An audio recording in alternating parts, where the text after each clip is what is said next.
喺市場咁動盪嘅情況之下，作為 retail investor 嘅你哋啊，究竟有啲咩你哋係應該要做，或者有啲咩你哋唔應該做呢？響片尾亦都會同大家分享下一啲嘅財技，點樣可以幫你或者你身邊嘅朋友可以加快速度還清大部分嘅 mortgage。今日同大家講下。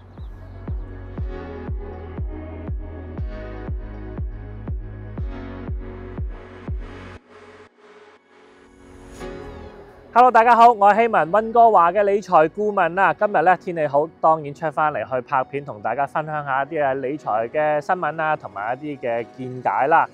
呢排當然啦，有好多嘅朋友咧都會有一啲嘅問題問嗱，除咗係因為市場好動盪之外啦，跌市啊跌得比較犀利啦，係咪 recession 啦，係 correction 啦，我應該點做啊？咁或者咧有啲嘅 retail investor 咧都可能會去有一啲嘅行動。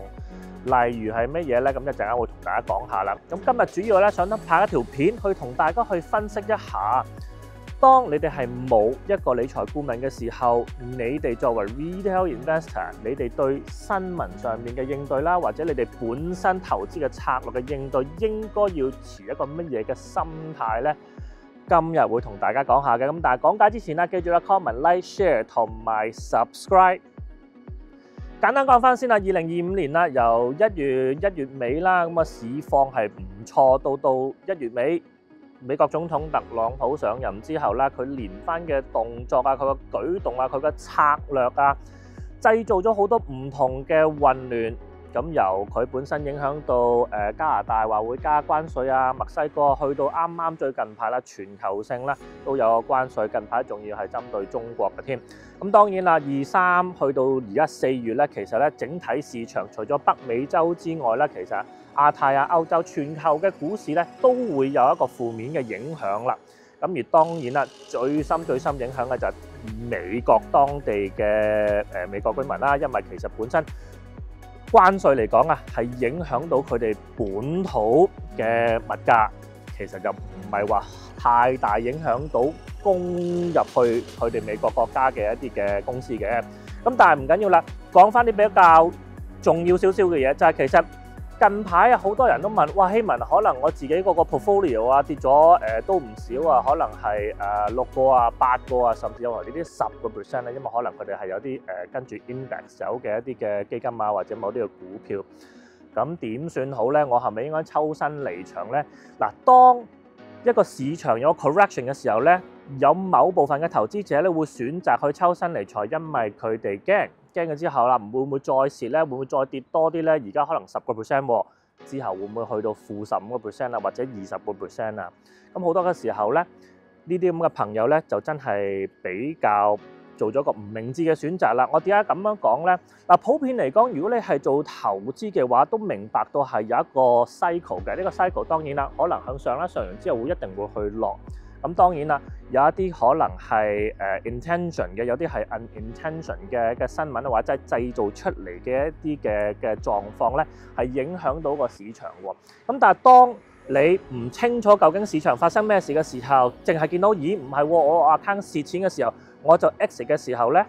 你就已經係 realize 咗你而家蝕咗嗰筆錢。咁所以咧，其實唯一嘅好處，你係可以 claim 呢個 capital loss 之外咧，你係冇任何嘅好處嘅。而最大一樣嘢就係，如果你而家根本都唔係要等錢使嘅時候，你係咪唔應該響跌嘅時候抽身出嚟咧？因為近排咧就有一個嘅朋友同我講啦，喂希文啊，銀行咧 offer 我咧3個月有4% 嘅 GIC 喎，我而家係咪應該將我而家蝕緊錢嗰啲抽翻出嚟，起碼賺翻嗰3個月嘅4% GIC 咧？咁其實我就好理性同佢分析咗啦。好，我假設你有10萬蚊，佢就算真係俾4% 你，淨係3個月喎。咁但係問題就係啦 ，GIC 嘅計法係10萬蚊1年4%，但係呢3個月嘅係要除翻一個數出，除翻嗰3個月噶嘛。咁所以其實咧，最後呢3個月你得到翻嚟嘅嘢咧，其實帳面上邊你話可能呢3個月你會話啊，我會賺翻上去啲啲。但係唔好忘記，因為 GIC 係 interest income 100% 有打稅，呢個第一樣嘢啦。第二樣嘢嘅就係，假設如果個市場係響呢3個月內復甦反彈嘅時候，咁你點呢？入唔入翻切啲錢入翻去你嗰個股票或者基金市場度呢？或者其實原來你話嗰個 GIC 可能原來係要 lock 你3個月嘅喎，或者4個月嘅時候，咁點算呢？咁所以咧，其實係有2個錯誤嘅。第一，你蝕緊錢嘅時候，但係你又唔係等錢使嘅時候，你可以轉倉，但係我哋絕對唔建議離場，因為你 realize 咗你嘅 loss。第二，當然啦，出面有好多唔同所謂嘅 promotion 啦，你要好清楚知道你去跳去另一種嘅投資模式嘅時候，稅務上面有冇你嘅影響啦。第二，其實你要研究翻究竟而家市場係響邊一個階段嘅。咁所以咧，如果而家係蝕錢嘅朋友，我會建議比較要有耐性去 ride it out， 除非你話真係好等住突然間要呢筆錢攞出嚟用，如果唔係嘅話咧，就咁貿然離場咧，係對你成個 portfolio 咧係絕對冇好處嘅。另外一樣嘢大家要留意嘅就係乜嘢咧？就係要明白到而家個市場啊個走勢係點啦，點解有呢個走勢啦，同埋嚟緊個方向係點啦。咁當然啦，大家如果純粹去睇新聞或者係上網去查啊個 index， 無論係美國、加拿大、歐洲、亞太邊都好，咁當然啦係向下啦。問題就係咁啦，咁當然有啲人就話啊，會唔會係一個 recession 咧？而家係咪一個 correction 咧？咁其實一個 correction 係正常喎，因為而家的確係喺一個調整嘅階段。咁問題就係啦，呢個調整呢個 correction， 我哋會問究竟係 intentionally 定係 systematically 咁做咧？乜嘢意思咧？如果大家有留意新聞嘅時候，知道啦，係特朗普啦製造咗好多嘢出嚟。最多人聽到嘅就係關稅，佢係做咗關稅出嚟之後，口號上面、名義上面嚟講，佢就話Make America Great Again， 就將所有嘢係去 Make in USA 係美國製造。咁當然啦，其實有少少 common sense 嘅人都知道係咪冇可能咧？咁當然啦，呢啲所謂嘅政治伎倆啦，關稅呢樣嗰樣，純粹都係攞嚟做一個 bargaining power， 而刻意咧去做到個市咁低嗱，咁當然係咪 manipulation 咧？咁我相信咧好多新聞都講咗㗎啦，唔多唔少都有。咁但係作為一個美國總統，佢開 pardon 好多唔同嘅嘢，咁所以咧，咁又點解話呢幾個月點解佢可以做到咁多咁瘋狂嘅嘢出嚟啦？嗱，咁政治嗰邊唔講住，咁但係要講翻啦，一個市場其實個 correction， 我哋話係一個好 intention 嘅 correction， 佢係特登要做低個市。而最主要嘅原因係乜嘢咧？最主要原因就係其實佢想逼到聯儲局要去減息，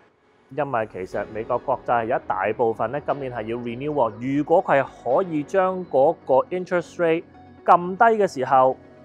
咁佢哋去 renew 嘅時候，佢嘅利息咪表示好多咯。俾少好多嘅時候，咁佢就可以攞嗰筆錢去繼續去投放於其他唔同嘅地方度啦。咁當然啦，如果佢真係成功嘅時候咧，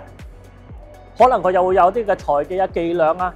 推翻起個市啦。嗱，係唔係幾時點樣做？當然冇人知啦。咁但係當前呢刻，大家要明白到而家呢個 correction 咧，我哋係人為因素而令到有一個咁嘅 correction 嘅。咁所以其實首先你哋要明白到究竟個市場發生緊乜嘢先。另外一樣嘢就係啦，當然啦，坊間上面有好多唔同種類型嘅新聞啦，你哋點樣去揀呢啲嘅新聞？點樣去過濾，或者有冇去過濾呢啲新聞呢？其實都係好重要嘅。另外想同大家分享一下啦，喺而家呢個時候，點解我會話俾你聽係最好嘅投資嘅時候啦，同埋一陣間咧都會同大家講下，究竟我用乜嘢方法可以幫到我自己同埋我身邊嘅客人咧，可以盡快還清佢哋個 mortgage 喎。嗱，首先講翻而家市場先啦。嗱，如果你睇翻 S&P 或者睇翻 TSX， 年頭到而家其實咧係差唔多-10%或者-12% 嘅。我哋擺翻去 Covid 啦，5年前啦，或者再遠少少08年嘅時候啦，全球嘅金融風暴啦，咁當然啦係一個嚴重嘅跌市啦。咁但係問題就係咁啦，而家我哋處於一個響負數嘅狀態嘅時候，當然啦，有人會話會唔會再跌多啲啊，或者跌幾多啊？大部分人都唔會有一個數字話到俾你聽，但係唯一可以去確實話到俾你聽嘅時候，而家市場上大部分嘅公司嘅估值或者唔理係基金或者股票都好啦，都係我哋叫做 as 一個 discount 嘅，即係可能譬如話，如果你係買一隻S&P 嘅 index fund， 年頭同而家其實你已經係一個負 10% 嘅 discount， 咁可以用一個平10% 嘅價位去入市喎。假設可能唔係2-3個月，可能係5到6個月，或者去到年底嘅時候，如果呢隻 index fund 係 back to normal 啊，上翻去年頭買係呢個數，跌到呢個數，去到年尾都係平手嘅時候，正常大部分人咪冇贏冇輸咯。咁但係如果你喺呢個情況下買嘅時候，一個10% discount， 當然可能會再跌，亦都可能會升。咁但係可能去到年底啦，原來個 index 真係去翻平手嘅時候，全世界打和嘅時候，你已經賺咗10%啦。